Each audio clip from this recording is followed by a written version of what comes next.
The Audemars Piguet Swatch. What? Is that how it's pronounced? It's Piguet? Period. Audemars Piguet, bitch.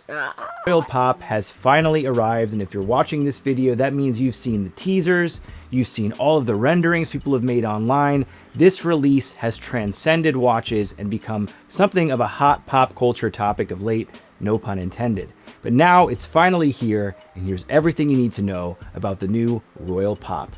Okay, first for some background on the watch. Now, some of these things you might know, and some of them you might not, but the original Pop Swatch, a watch if you want to call it that, but more like a pocket watch or a wearable watch, was first launched by Swatch in 1986 and allowed the wearer to fix the watch to anything they really wanted. You could also pop it onto a strap if you wanted to. Now, while the Pop Swatch almost put Swatch on the map in the 80s, it did fall out of favor for some years, though it did return in 2022 and proved to be significant to the launch that we're talking about today.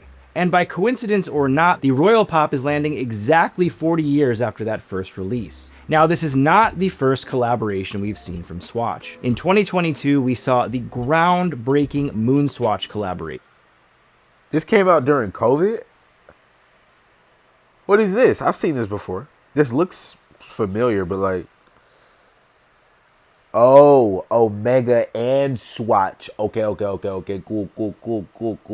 This is Omega and Swatch coming together and making effectively a one-to-one recreation in bioceramic of the classic Speedmaster Moonwatch. Just 1 year later, Swatch was added again, this time another Swatch Group brand, Blancpain, the Scuba 50. Again, nearly a one-to-one recreation in 42 millimeters of the iconic dive watch. Now, the difference between the Moon Swatch and the Scuba 50 is the Moon Swatch utilized a quartz movement, battery-powered, and the Scuba 50 utilized Swatch's System 51 movement, a hermetically sealed movement held together by a single screw. We've spent the last 3 years wondering, what would Swatch do next? Would it be the Seamaster? Would it be Hamilton? Could it be Tissot? Ew, what the fuck is that?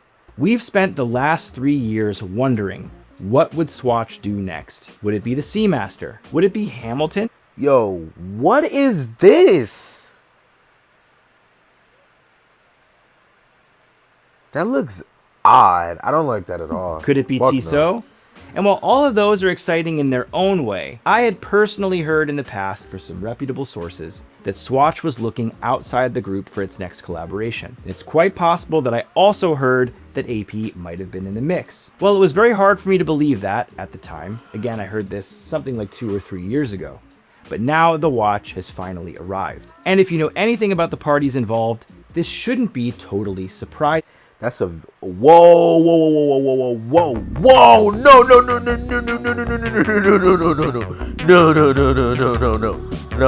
no, Sip while you spill. I don't care. And No, spill. McDonald's. No, please. And No, spill. All no. new drinks, I don't only want at Soylent McDonald's. Green, gang. No, please. Now, AP's current CEO, Shout out to Speed. Y'all seen that shit. Y'all seen Ilaria Resta, is the one collaborating with Nicholas Hayek Jr., CEO of the Swatch Group. But the former CEO of Audemars Piguet, François-Henri Benemias, was a well-known Swatch collector, admittedly owning over 1,000 Swatch watches before eventually purging that collection slightly. But it's hard to imagine that the two, Benemias and Hayek Jr., didn't come together at some point to discuss this collaboration and start the early phases of what this eventually became, the Royal Pop. So let's get into the details of that watch. So in total, we have 8 variations of the Royal Pop, and that number is significant. You might ask yourself, why 8? Well, I'll tell you why 8. Think about the Audemars Piguet Royal Oak. It's octagonal bezel. And that's right, there are 8 variations playing off the notion of the 8-sided bezel on the AP Royal what are you Oak, talking a about? classic design. It's So let's 8 talk about what the sides, colors are. octagon. We have a pink case with a cherry bezel and cherry crown. No, I We don't have like a that white one. case and bezel and crown with a kinda sort like of that one. pop art motif, colorful with the screws around the bezel It looks like and on the sprinkles. markers and hands and words on the dial.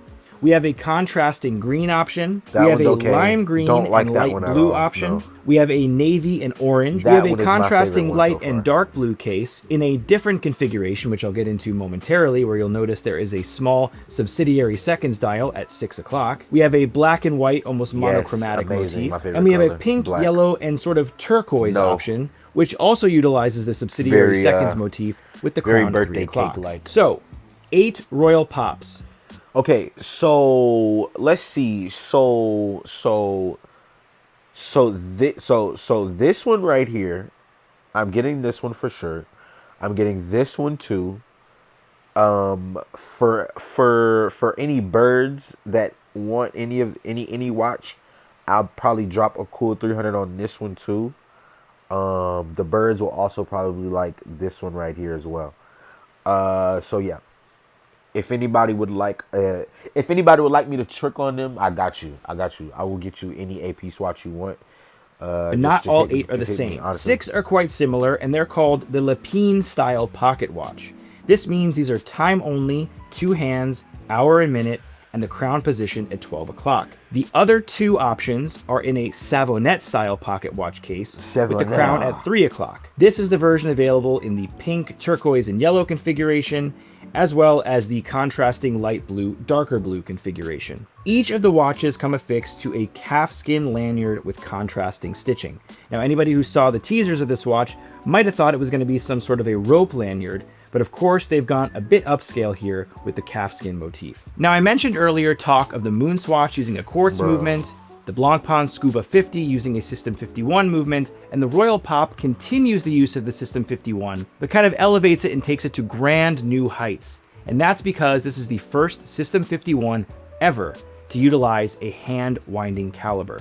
That's right, Swatch now has a manual winding movement in a pocket watch in collaboration with Audemars Piguet. It includes 15 active patents and a 90-hour power reserve. It has an anti-magnetic Nivicron balance spring, and offers an exhibition caseback, giving you a partial view of the movement. But Okay, if you want to see the rest of that video, go check it out. This is Teddy Baldessari. Can I just say, Audemars Piguet,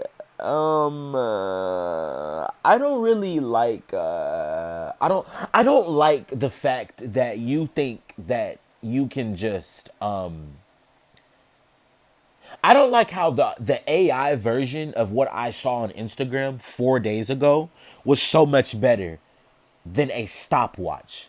Like, I want to be able to put this on my wrist, take it to an Indian jeweler, tell him to bust it down in 30,000 grams of moissanite and flex on my teacher. What are we talking about? I don't want to. I want this. This is a genuine question. Who has seen somebody with a stopwatch under the age of 40 since COVID? Tell me. You can't. That's my point. Nobody wants a stopwatch. I want a bust down AP swatch worth $300, and I want to put every single one on my wrist going up to my forearm.